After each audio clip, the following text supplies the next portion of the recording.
Hello student, my self Abhishek Kumar Gupta. और हमने previous कुछ लेक्चर्स में सर्किट थ्योरी के बेसिक चीज़ों को हमने देखा था और इस बेसिक को हमने समझने के लिए प्योर डीसी का ही सहारा लिया था, यानी प्योर रेजिस्टेंस का ही सहारा लिया था। लेकिन अगर हम नेटवर्क थ्योरम पढ़ने जाएंगे, क्योंकि आपके सिलेबस में एसी नेटवर्क थ्योरम है, आप ऑलरेडी फर्स्ट ईयर में डीसी नेटवर्क थ्योरम पढ़ के आए हुए हैं। क्लियर? तो जब हम नेटवर्क थ्योरम को पढ़ने जाएंगे तो उस कंडीशन में आप ये देखोगे कि आपका जो एसी है, एसी में आपका रेजिस्टेंस, इंडक्टर, कैपेसिटर, ये सारे चीज इन्वॉल्व हो जाएंगे। क्लियर? ठीक है। जब ये इन्वॉल्व हो जाएंगे तो उस कंडीशन में आपका जो सर्किट का बिहेवियर होगा वो थोड़ा सा कॉम्प्लेक्स हो जाएगा, क्योंकि मैंने प्रीवियस लेक्चर में ही आपको बताया था कि जब इंडक्टिव रिएक्टेंस होता है तो उस समय जे एक्सएल आ जाता है, और जब आपका कैपेसिटिव रिएक्टेंस होता है तो माइनस जे एक्सी साइन आ जाता है। यानी एक तरह से आपका क्या हो जाएगा, कॉम्प्लेक्स डोमेन में सारी एनालिसिस शुरू हो जाएगी। क्योंकि एसी की बात है तो एसी क्या होगा, वो भी कॉम्प्लेक्स डोमेन में होगा। क्लियर? तो सुपरपोजिशन थ्योरम हम स्टार्ट करने जा रहे हैं यहाँ पे for AC network. Superposition theorem आपने जो डीसी नेटवर्क के लिए पढ़ा था वही सेम चीज यहाँ भी है। अगर मुझे सुपर पोजिशन थ्योरम को एक्सप्लेन करना है तो हमारे पास देखिए मेन चीजें हैं क्या क्या, कहाँ ये सुपरपोजिशन थ्योरम अप्लाई हो सकता है। पहली चीज, ये केवल लीनियर बाइलेटरल नेटवर्क में ही अप्लाई हो सकता है। क्लियर? लीनियर बाइलेटरल नेटवर्क में ही अप्लाई हो सकता है, यानी लीनियर सर्किट में अप्लाई होगा। क्लियर? वहां पे क्या होना चाहिए, यूनिलैटरल एलिमेंट नहीं होनी चाहिए, यानी डायोड, ऑप एम्प, ये सारी चीजें नहीं होनी चाहिए। केवल क्या होने चाहिए, सोर्सेज होने चाहिए, AC sources and R L and C. Clear? यानी लीनियर एलिमेंट। और मिनिमम 2 इंडिपेंडेंट सोर्सेस होने चाहिए। अभी मैं बोल रहा हूं independent, not dependent. Dependent sources का कोई रोल नहीं है यहाँ पे। क्लियर? सुपरपोजिशन थ्योरम आप अप्लाई करें तो केवल और केवल इंडिपेंडेंट सोर्स के लिए अप्लाई करेंगे। यानी अगर more than one independent source है वहीं पे आप सुपरपोजिशन थ्योरम अप्लाई कर सकते हैं, यानी मिनिमम 2 इंडिपेंडेंट सोर्सेस होने चाहिए। मैं यहाँ पे डिपेंडेंट सोर्स की बात नहीं कर रहा हूं, तो डिपेंडेंट अलग चीज हो जाता है। डिपेंडेंट सोर्स की मैं बात यहाँ पे नहीं कर रहा हूं, क्योंकि डिपेंडेंट सोर्स तो आपका सर्किट में बना रहेगा, लेकिन आप केवल क्या करेंगे, इंडिपेंडेंट सोर्स को इंडिविजुअली लेंगे और उसकी वजह से जो आपको रिस्पांस या जो वोल्टेज मिल रहा है, जो करंट मिल रहा है, रिस्पांस। अगर मैं यहाँ पे रिस्पांस की बात कर रहा हूं तो रिस्पांस का मतलब ये होता है कि किसी पर्टिकुलर ब्रांच में आपको किसी भी एक एलिमेंट में क्या निकालना, वोल्टेज अक्रॉस एलिमेंट निकालना होता है। सर्किट थ्योरी में आप यही करते हैं, वोल्टेज अक्रॉस एलिमेंट या ब्रांच जो आप कहते हैं, कहीं कहीं ब्रांच भी बोला जाता है इसको। क्लियर? या करंट थ्रू एलिमेंट निकालना होता है। तो रिस्पांस का मतलब यही होता है कि या तो आपको करंट थ्रू एलिमेंट निकालना है या आपको वोल्टेज अक्रॉस द एलिमेंट निकालना। क्लियर? तो सुपरपोजिशन थ्योरम क्या कहता है उसको हम अब लैंग्वेज में पिरोएंगे। ठीक है? मेरा बस एक ही मानना है कि आप लोग किसी भी चीज को रटने की कोशिश बिल्कुल मत करिएगा। सुपरपोजिशन थ्योरम स्टेट्स दैट, क्या कहता है ये, if in any linear bilateral network. Clear? आपका जो नेटवर्क है वो लीनियर बाई लैटरल नेटवर्क होना चाहिए, यानी लीनियर बाइलैटरल सर्किट होनी चाहिए। क्लियर? तो ये चीज आप हमेशा ध्यान देंगे कि आपको सुपरपोजिशन थ्योरम अप्लाई करना है तो कहां अप्लाई करना है, in any linear bilateral network the response का मतलब क्या बताया मैंने, वोल्टेज अक्रॉस एनी एलिमेंट और current through element. Clear? The response in any element और एनी ब्रांच और एनी ब्रांच, और ये मैं टोटल रिस्पांस की बात कर रहा हूं, the total response. Clear? In any element और any branch is algebraic sum. आप क्या करेंगे, अलजेब्रिक सम निकालते हैं। Clear? Summation with their polarity, algebraic sum of the response due to individual independent source, not dependent, individual independent dependent source. Clear? By replacing,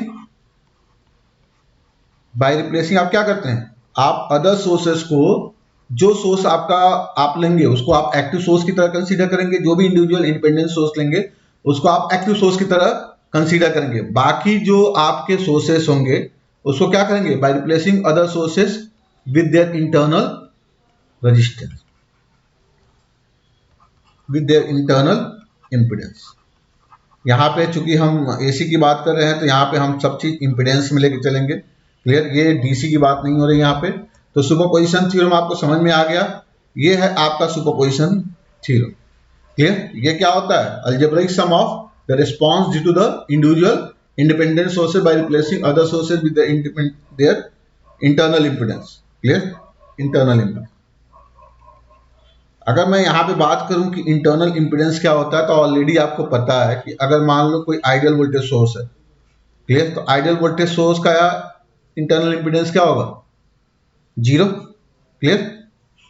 ठीक है, internal impedance क्या होगा, zero. तो इसको किससे रिप्लेस कर देंगे, इसको रिप्लेस कर देंगे। जीरो का मतलब क्या होता है, शॉर्ट सर्किट। तो आइडियल वोल्टेज सोर्स रिप्लेस हो जाता है शॉर्ट सर्किट से। अगर हम बात करें यहाँ पे करंट सोर्स की, क्लियर, तो करंट सोर्स किससे रिप्लेस हो जाएगा, ओपन सर्किट से, क्योंकि आपको ही पता है कि करंट सोर्स के केस में इंटरनल इंपीडेंस क्या होता है, इनफाइनाइट होता है। क्लियर? ये आपका इंटरनल इंपीडेंस, ये आपका क्या हो गया, इसकी वैल्यू इनफाइनाइट होती है आइडियल के केस में, तभी ये ओपन सर्किट की तरह बिहेव करता है। और यहाँ पे internal impedance tending to zero होता है। क्लियर? तभी ये शॉर्ट सर्किट की तरह बिहेव करता है, यानी ये कैसे बिहेव करेगा, ओपन सर्किट की तरह। यही एक लॉजिक है जो हमेशा आपको यूज करना है। अगर आपका वोल्टेज सोर्स है तो शॉर्ट सर्किट और करंट सोर्स है तो ओपन सर्किट कर देना। तो मेरे ख्याल से आपको लॉजिक क्लियर हुआ होगा कि सुपरपोजिशन थ्योरम क्या होता है। और प्लीज मैं फिर बोल रहा हूं, इसको समझने की कोशिश करिएगा, इसको रटने की बिल्कुल कोशिश मत करिएगा, क्योंकि आप इसको अपने लैंग्वेज में इजीली लिख सकते हैं। क्लियर? अब मैं एक एग्जाम्पल लेके चल रहा हूं, इस एग्जाम्पल के थ्रू सुपरपोजिशन थ्योरम को हम समझने की कोशिश कर रहे हैं। ठीक है, मैंने छोटा सा एग्जाम्पल लिया हुआ है, बहुत बड़ा एग्जाम्पल नहीं लिया हुआ है। ठीक है, और एग्जाम्पल में ये पूछा जा रहा है, find current through register by applying superposition theorem. क्योंकि आप जो है ना, किसी भी सर्किट को मेश एनालिसिस से, नोड एनालिसिस से, किसी भी तरीके से सॉल्व कर सकते हैं। सुपरपोजिशन थ्योरम, आखिर में थ्योरम क्यों दिए जाते हैं, थ्योरम इसलिए दिए जाते हैं ताकि उस सर्किट को आपके लिए, अगर मेश एनालिसिस आप कर रहे हो या नोड एनालिसिस कर रहे हो, तो कई सारे अलजेब्रिक इक्वेशन निकल के आते हैं। तो उस इक्वेशन को सॉल्व करने से अच्छा है आप कोई थ्योरम अप्लाई करो जिसकी वजह से सर्किट और आसान हो जाए। क्लियर? तो यहाँ पे जो सर्किट गिवन है आपको वोल्टेज सोर्स गिवन है। क्लियर? ये एक एसी वोल्टेज सोर्स है जिसकी वैल्यू है 10 एंगल 45 डिग्री वोल्ट। क्लियर? ठीक है, यहां पे आपका इंडक्टर है जिसकी वैल्यू है J6 ओम, और एक करंट सोर्स गिवन है जिसकी वैल्यू है 4 एंगल 0 एम्पियर। क्लियर? और यहाँ पे एक रजिस्टर दिया हुआ है जिसकी वैल्यू है 5 ओम, और ये कैपेसिटर दिया हुआ है जिसकी वैल्यू है -J ओम। ये आपका सर्किट गिवन। मैंने, अगर आप मेरा प्रीवियस वीडियो लेक्चर देखेंगे तो ऑलरेडी वहां पे मैंने डिस्कस किया हुआ था कि इंडक्टिव रिएक्टेंस को कैसे रिप्रेजेंट करते हैं, प्लस जे साइन के साथ, और कैपेसिटिव रिएक्टेंस को -J साइन के साथ हम रिप्रेजेंट करते हैं। तो इसमें सुपरपोजिशन थ्योरम कैसे अप्लाई करेंगे, आपको क्या बताना है, आपको बताना है कि इस रेजिस्टेंस में फ्लो होने वाले करंट की वैल्यू क्या होगी। मुझे क्या बताना है, इस रेजिस्टेंस में करंट की वैल्यू क्या फ्लो होगी। क्लियर? कितना करंट इसमें फ्लो होगा। तो इसको सॉल्व करने के लिए आप क्या करेंगे कि चूंकि यहाँ पे क्या है, दो इंडिपेंडेंट सोर्स दिया हुआ है, 10 angle 45 volt and 4 angle 0 volt. Last lecture में आप जब देखोगे तो मैंने एंगल का भी लॉजिक बताया हुआ है कि एंगल का लॉजिक क्या होता है। वैसे यहाँ पे मैं आपको एक बार फिर से एक्सप्लेन कर देना चाहता हूं कि ये जो 10 एंगल 45 दिया हुआ है, क्लियर, इसमें होता क्या है कि ये जो 10 है ये आरएमएस वैल्यू ऑफ वोल्टेज होता है, आरएमएस वैल्यू ऑफ वोल्टेज होता है। और एंगल 45 डिग्री क्या बताता है? फेजर डिफरेंस, कि आप जो भी सप्लाई लिए हुए हैं, जैसे ये 4 एंगल 0 है तो ये आपके लिए रेफरेंस हो जाएगा, और ये रेफरेंस से 45 डिग्री एंगल लीड कर रहा है। कहने का मतलब ये होगा, क्लियर? क्योंकि आप अगर देखोगे ना साइनोसोडल वेवफॉर्म को, तो ये Vm साइन ओमेगा टी होता है, V = Vm sine omega T होता है। अगर हम इसको स्टेडी स्टेट में कंसीडर करना चाहते हैं तो हम इसको लिखते हैं V RMS एंगल 0 डिग्री। यानी ये क्या हो जाएगा? V RMS की वैल्यू क्या होती है? Vm/√2 angle 0 degree. Clear? Angle 0 यही बता रहा है कि sine omega T plus 0 degree है, इसलिए एंगल 0 डिग्री है। और VRMS इक्वल टू क्या होता है? Vm/√2 के बराबर। और यही क्या होता है? स्टेडी स्टेट रिप्रेजेंटेशन होता है किसी भी सिस्टम का। हमें पता है कि ये साइनसोइडल वेवफॉर्म होता है। क्लियर? एंगल 0 होने का मतलब ये हो गया कि ये सेम फेज में हो गया। अगर यही एंगल थीटा रहता तो यहाँ में हमें क्या लिखना पड़ता? एंगल थीटा लिखना पड़ता। क्लियर? अगर ये ओमेगा टी प्लस थीटा होता तो हमें एंगल थीटा लिखना पड़ता, अगर ये माइनस होता तो एंगल माइनस थीटा लिखना पड़ता। ये सारी चीजें हैं। तो ये रिप्रेजेंटेशन होता है कभी भी एसी सिस्टम को रिप्रेजेंट करने का, अगर हम उसको सॉल्व कर रहे हैं। तो यहाँ पे हम क्या करेंगे? फर्स्ट स्टेप में क्या करेंगे? हम सॉल्यूशन देख रहे हैं। पहले स्टेप में हम क्या करेंगे? 10 एंगल 45 डिग्री वोल्ट को हमने एक्टिव ले लिया।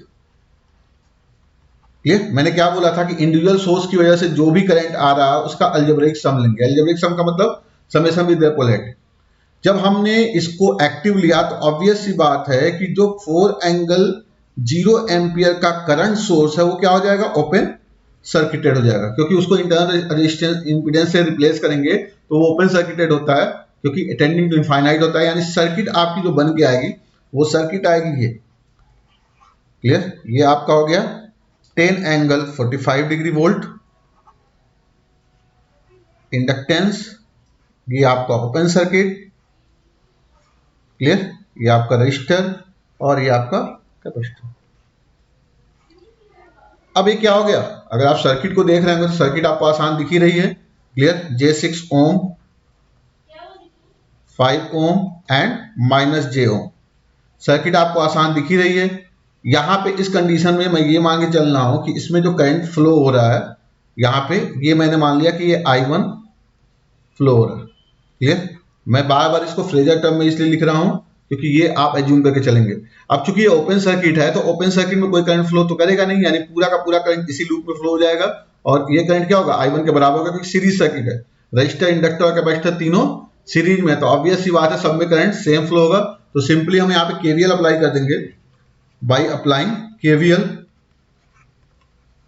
In the loop. तो क्या आ जाएगा? ये 10 angle 45 degree minus I1 into J6 minus I1 into 5 minus I1 into minus J। ये चीज ध्यान रखिएगा, आपको पूरे कॉम्प्लेक्स टर्म के साथ ही इसको लिख के चलना है। बस एसी नेटवर्क थ्योरम में यही चीज आ जाता है कि कॉम्प्लेक्सिटी बढ़ जाती है क्योंकि इंपिडेंस वैल्यू आने लगती है। क्लियर? ठीक है? इंपिडेंस वैल्यू का मतलब इंडक्टर और कैपेसिटर भी आ जाता है, इसकी वजह से ये इंपिडेंस का नेचर शो करने लगता है। तो 10 एंगल 45 डिग्री क्या हो जाएगा? I1, ये क्या हो गया? J6 plus 5 minus J। हमारा ये I1 की वैल्यू निकल के आ जाएगी I1 equal to 10 angle 45 degree upon J6, यानी ये 5 प्लस J5 हो जाएगा। 5 कॉमन ले लिया हमने, 10 एंगल 45, 5 कॉमन ले लिया, ये आ जाएगा 1 प्लस J। फिर हम क्या करेंगे? आप कैलकुलेटर आप यूज करते ही हैं, rectangular to polar, polar to rectangular conversion आपको पता ही होगा कि ये फर्स्ट ईयर में सिखाया ही जाता है। तो आप जब इसको रेक्टेंगुलर से, क्योंकि आपको ही पता है कि जब डिवीजन या मल्टीप्लेक्शन होता है, एक चीज ध्यान रखिएगा, डिवीजन और मल्टीप्लिकेशन, इस केस में क्या होता है? आपका पोलर फॉर्म इजीली यूज होता है। क्यों होता है? क्योंकि आप क्या करोगे? अगर मैं बात करूं यहां पे पोलर फॉर्म क्यों इजीली यूज होता है, जैसे मान लो Z1 एंगल थीटा है, ठीक है, और आप इसको Z2 एंगल θ2 से डिवाइड कर रहे हो, तो सिंपली क्या हो जाएगा, मैग्नीट्यूड से मैग्नीट्यूड डिवाइड हो जाएगा और एंगल क्या हो जाएगा, थीटा, ये ऊपर जाएगा तो ये माइनस हो जाएगा, θ2 हो जाएगा। क्लियर। सिमिलरली अगर Z1 एंगल θ1 है और इंटू Z2 एंगल θ2 है, तो क्या हो जाएगा, मैग्नीट्यूड से मैग्नीट्यूड मल्टीप्लाई हो जाएगा और एंगल का समेशन हो जाएगा θ1 प्लस θ2। क्यों हो जाएगा ऐसे, क्योंकि आपको मैंने बताया था कि θ1 एंगल क्या होता है, e पावर j θ1 होता है। तो जब e power j θ1 into e power j θ2 मैं करूंगा, क्लियर, जब इन दोनों का मल्टीप्लिकेशन होगा तो e power j θ1 into e power j θ2 करूंगा तो क्या आ जाएगा, e पावर j θ1 प्लस θ2। इस वजह से ये आसान हो जाता है जब मल्टीप्लिकेशन और डिवीजन होता है, और जब आपका समेशन या सब्ट्रैक्शन होता है तो उस कंडीशन में आप रेक्टेंगुलर फॉर्म प्रीफर करते हैं। समेशन और सब्ट्रैक्शन के केस में आप क्या करते हैं, रेक्टेंगुलर फॉर्म प्रीफर करते हैं।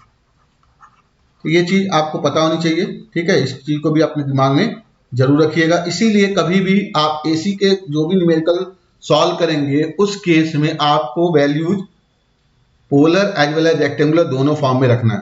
जब मैं इसे पोलर फॉर्म में कन्वर्ट करूंगा तो ऑब्वियस सी बात है, इसकी वैल्यू क्या आ जाएगी, 5√2 √x² + y², एंगल क्या आ जाएगा, 45 डिग्री। आप कैलकुलेट करके देख लीजिएगा, √2 इंटू एंगल 45 डिग्री, ये कितना आ जाएगा वैल्यू, 2/√2 एंगल 45 माइनस 45, ये कितना आ जाएगा, √2 एंगल 0 डिग्री एम्पियर। यानी I1 की वैल्यू आ गई, जब आपने एक्टिव लिया 10 एंगल 45 वोल्ट को, तो I1 की वैल्यू आपको निकल के आ गई √2 एंगल 0 एम्पियर। ठीक है, अगर केवल इसको पोलर रेक्टेंगुलर फॉर्म में लिखें तो √2, क्योंकि आप जब इसको पोलर फॉर्म में कन्वर्ट करेंगे, एंगल थीटा, ये भी चीज मैंने बताई थी कि एंगल थीटा क्या होता है, cos theta plus j sin theta होता है। क्लियर। वैसे भी आप इसको कन्वर्ट करेंगे तो 0 का मतलब होता है केवल रियल पार्ट होना, एंगुलर पार्ट में आता है तब आपका कॉम्प्लेक्स डोमेन में आता है। अब हम क्या करेंगे सेकेंड स्टेप में, अब हम क्या करेंगे, करंट सोर्स यानी 4 एंगल 0 एम्पियर को हमने क्या कर लिया, एक्टिव लिया। ठीक है, तो ऑब्वियस सी बात है कि 10 एंगल 45 डिग्री वोल्ट क्या हो जाएगा, शॉर्ट सर्किटेड हो जाएगा, क्योंकि आप जब इसको रिप्लेस करेंगे उसके इंटरनल इंपिडेंस से तो क्या हो जाएगा, ये शॉर्ट सर्किट हो जाएगा, यानी वोल्टेज सोर्स क्या हो जाएगा, यहाँ पे शॉर्ट सर्किट हो जाएगा। क्लियर। ये आपका इंडक्टर, यहाँ पे करंट सोर्स, ये आपका रजिस्टर और ये आपका रजिस्टर।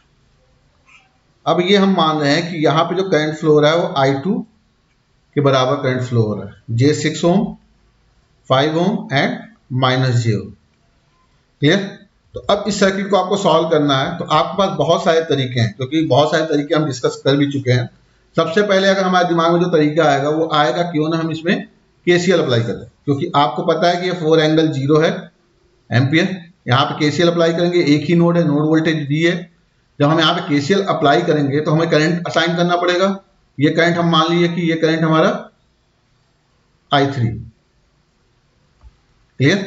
तो यहाँ पे जब हम KCL अप्लाई करेंगे एट नोड A मान लिया हमने, तो नोड A पे KCL अप्लाई करो, KCL एट नोड A, क्या हो जाएगा, ये 4 एंगल 0, ये इनकमिंग करंट है इक्वल टू आउटगोइंग करंट यानी I2 प्लस I3। ये चीज ध्यान रखिएगा, हमेशा हमें इसको फेजर टर्म में रखना है, यानी I2 के ऊपर बार जो बना रहा हूं ना, वो बार आप हमेशा बनाते हुए चलेंगे कि आपको कंफ्यूजन ना हो। ठीक है, तो I2 प्लस I3 के बराबर हो जाएगा। अब हम यहाँ पे क्या करते हैं, I2 की वैल्यू कैलकुलेट करेंगे तो क्या आ जाएगा, ये इनिशियल वोल्टेज V माइनस, आप क्या करते हैं इसको ग्राउंड नोड पे ले लेते हैं, V माइनस 0, क्लियर, अपॉन क्या हो जाएगा, इंपिडेंस कितना है 5 माइनस j के बराबर। सिमिलरली I3 की वैल्यू क्या हो जाएगी, V माइनस 0 अपॉन J6 के बराबर। Clear, V minus 0 upon J6 के बराबर। वैल्यू पुट कर दें हम, 4 angle 0 equal to V upon 5 minus j plus V upon J6। ठीक है, यहां से हम क्या करेंगे, V की वैल्यू कैलकुलेट कर लेंगे। अब केवल एक ही अननोन रह गया, तो V की वैल्यू कैलकुलेट करते हैं।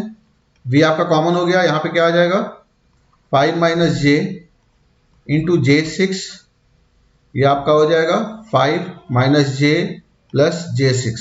यानी कि क्या हो गया आपका V 5 into 1 plus J upon J 6 into 5 minus J. Clear? तो यहां से आप V की वैल्यू कैलकुलेट कर लीजिए। V की वैल्यू आ जाएगी आपकी J 6 into 5 minus J into 4 angle 0 upon 5 into 1 plus J. Clear? ये आपको V मिल गया। आपको क्या निकालना है? आपको तो निकालना है I2। जब आपको V मिल गया तो I2 की वैल्यू क्या हो जाएगी? V अपॉन 5 माइनस जे के बराबर। वैल्यू पुट कर दीजिए, यहाँ पे V की वैल्यू पुट कर दीजिए, J 6 5 minus J into 4 angle 0 upon 5 into 1 plus J into 1 upon 5 minus J. 5 minus J से 5 माइनस जे कैंसिल आउट हो गया। आपकी वैल्यू जो निकल के आ गई वो आ गई आपकी J 6 into 4 angle 0 upon 5 into 1 plus J. जब आप इसको कन्वर्ट करेंगे तो जे को आप क्या लिख सकते हैं? Angle 90 degree. प्लस जे का मतलब क्या होता है? Angle 90 degree. कॉस 90 प्लस जे साइन 90, तो ये प्लस जे आ जाएगा इंटू 4 एंगल 0। मैं पोलर फॉर्म में क्यों कन्वर्ट कर रहा हूं? क्योंकि इजीली मैं पा सकूं। 5 इंटू √2 एंगल 45 डिग्री। क्लियर? तो ये क्या हो जाएगा? आपका I2 की वैल्यू आ जाएगी 4 बाई 5√2 इंटू सॉरी जे 6 भी है यहाँ पे 6 यानी 24 हो जाएगा। 24 बाई 5√2 एंगल हो जाएगा आपका 90 प्लस 0 माइनस 45 डिग्री। यानी क्या आ जाएगा? ये आपका आ जाएगा 24 बाई 5√2 एंगल 45 डिग्री। क्लियर? ये आपकी वैल्यू आ जाएगी। जब हम इसको सॉल्व करेंगे तो ये आपका आ जाएगा 2.4√2, √2 से ऊपर नीचे मैंने मल्टीप्लाई कर दिया, 2.4√2 एंगल 45 डिग्री एम्पियर। जब मैं इसको किस में कन्वर्ट करना पड़ेगा? ऑब्वियस सी बात है, इसको मुझे पोलर से रेक्टेंगुलर में कन्वर्ट करना पड़ेगा। तो जब आप इसको पोलर से रेक्टेंगुलर में कन्वर्ट करेंगे तो इसकी वैल्यू जो निकल के आएगी वो आएगी आपकी 2.4√2। इसको हम कन्वर्ट करेंगे तो ये 1/√2 प्लस 1/√2 जे हो जाएगा। क्लियर? तो ये आ जाएगा आपका 2.4 इंटू 1 प्लस जे। ठीक है? कॉस 45 की वैल्यू 1/√2 प्लस जे साइन 45 की वैल्यू 1/√2, तो ये आपका आ जाएगा 2.4 प्लस जे 2.4। अब देखो यहाँ पे केसीएल अप्लाई करके मुझे इसको करने में इतना टाइम लगा।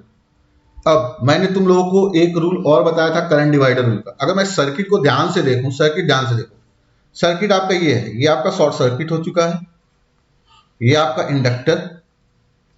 क्लियर? यहां पे एक करंट सोर्स 4 एंगल 0 का, और यहां पे आपका रजिस्टर और यहां पे कैपेसिटर। अगर तुम इसको ध्यान से देखो तो ये 5 minus J Om, 5 ohm and जे 6 ओम, यानी यहां पे दो इंपिडेंसेज हैं। अगर मैं इस सर्किट को देखूं यहां पे तो एक तरह से क्या है, यहां पे ये इंडक्टर है जिसकी वैल्यू क्या है? जे 6 ओम है, और ये आपका करंट सोर्स है। क्लियर? और यहां पे एक इंपिडेंस है जिसकी वैल्यू कितनी है? दोनों सीरीज में है। अगर आप इसको निकालो तो इसकी वैल्यू क्या आ जाएगी? 5 माइनस जे के बराबर। क्लियर? तो ये क्या है? ये क्या है? सारे एक दूसरे के पैरेलल। क्लियर? तो एक करंट सोर्स है, दो पैरेलल एलिमेंट है, दोनों में करंट डिवाइड हो रहा है। तो आपको क्या बताया गया था कि जिसमें आप करंट निकालना है, मान लो मुझे I2 करंट ये निकालना है, तो I2 की वैल्यू क्या होगी? आपको जिसमें करंट निकालना है वो इंपिडेंस न लेके दूसरा इंपिडेंस लेंगे, अपॉन दोनों का सम कर देंगे, Z plus J6 into total current I, यानी 4 एंगल 0 एम्पीयर। क्लियर? हमने क्या किया? सीधे सीधे करंट डिवाइडर रूल लगा दिया, हमें सेम वैल्यू मिल जानी है। आप देख भी सकते हो यहाँ पे I2 इक्वल टू क्या हो जाएगा? J6 अपॉन Z की वैल्यू क्या है? 5 माइनस जे के बराबर प्लस J6 इंटू 4 एंगल 0, यानी ये आ गया आपका J6 अपॉन 5 कॉमन हो गया, 1 प्लस जे इंटू 4 एंगल 0। ठीक है? सेम वैल्यू आ रही है I2 की जो आपने यहां पे कैलकुलेट की है। ऊपर देखिए, आपने केसीएल अप्लाई करके जो वैल्यू निकाली है सेम वैल्यू आ रही है, सेम वैल्यू। ये जो वैल्यू है और नीचे जो वैल्यू है, दोनों वैल्यू सेम है। तो आपने क्या किया? Simply current divider rule apply करके वैल्यू कैलकुलेट कर लिया। और इस वैल्यू को जब हमने कैलकुलेट किया था तो हमारा वैल्यू क्या निकल के आ रहा था?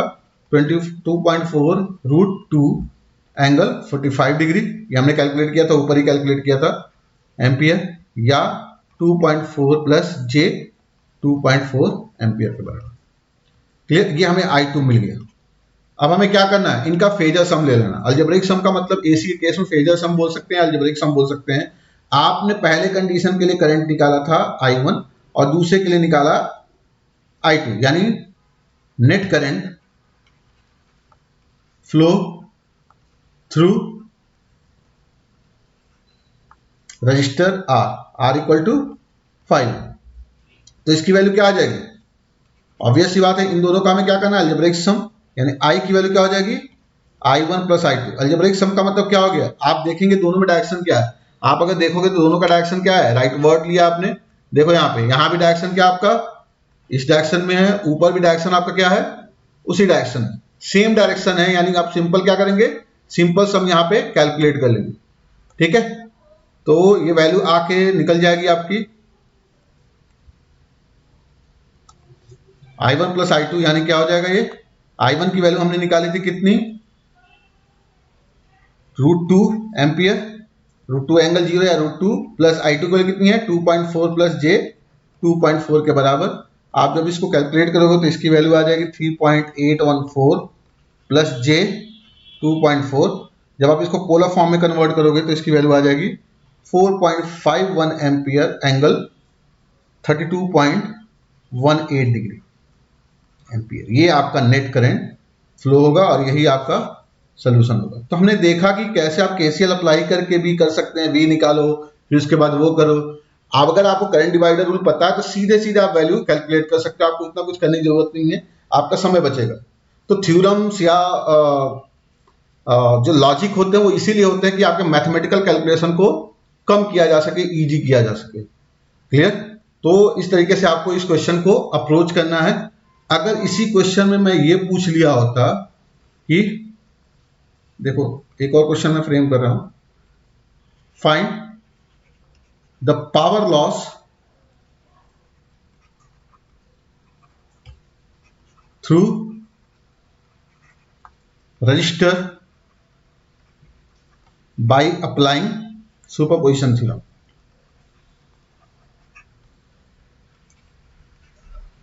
तो कई लोग क्या करते हैं, देखना, कई लोग क्या करते हैं कि I1 निकाला, I1 निकाल लिया, ठीक है, I1 की वैल्यू कितनी आई √2 एंगल 0 एम्पियर, और I2 निकाला, उसकी वैल्यू कितनी आई 2.4 √2 एंगल 45 डिग्री एम्पियर। तो पावर लॉस निकाल के चले जाते हैं, P loss equal to I1 square R plus I2 square R के बराबर, जो कि गलत है, दिस इज रॉन्ग, ये आपका गलत है। क्यों गलत है, क्योंकि आपका जो नेट रिस्पांस होता है वो वोल्टेज और करंट के फॉर्म में होता है। आप I1 square R plus I2 square R करोगे तो वो आपका नेट करंट कितना फ्लो हो रहा है उस रेजिस्टेंस में ये नहीं बताएगा, और पावर लॉस ये नहीं होगा। आपको सबसे पहले यही काम करना है कि I की वैल्यू कैलकुलेट करनी है I1 प्लस I2 से। क्लियर, उसके बाद आपको पावर लॉस निकाल देना है। पावर लॉस की वैल्यू क्या हो जाएगी, mod of I square R के बराबर। I हमने ऑलरेडी कैलकुलेट कर लिया है 4.51, मैग्नीट्यूड की केवल बात करते हैं क्योंकि पावर लॉस में केवल मैग्नीट्यूड का टर्म होता है, यानी 4.51 का होल स्क्वायर इंटू R की वैल्यू कितनी है 5, वे वैल्यू हमें मिल जाएगी, ये आपका पावर लॉस हो जाएगा। तो ये चीज आपको ध्यान रखना है, ये बिल्कुल मत करिएगा, this is the wrong approach. आपको वोल्टेज या करंट पहले निकालना होगा, उसके बाद आपको पावर लॉस कैलकुलेट करना होगा। इसी क्वेश्चन में थोड़ा सा चेंज मैं करता हूं, ठीक है, थोड़ा सा चेंज मैं कर रहा हूं। अगर मैं इस क्वेश्चन को ऐसे दे दूं, ये आपका 10/√2 sine omega T plus 45 degree, clear, 10√2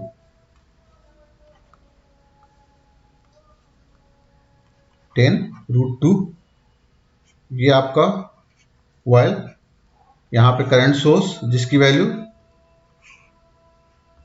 4 sine omega T दे दिया मैंने, ये आपका रेजिस्टेंस और ये आपका कैपेसिटेंस, सारी वैल्यू ऐसे ही है, J6, 5 एंड -j ओम।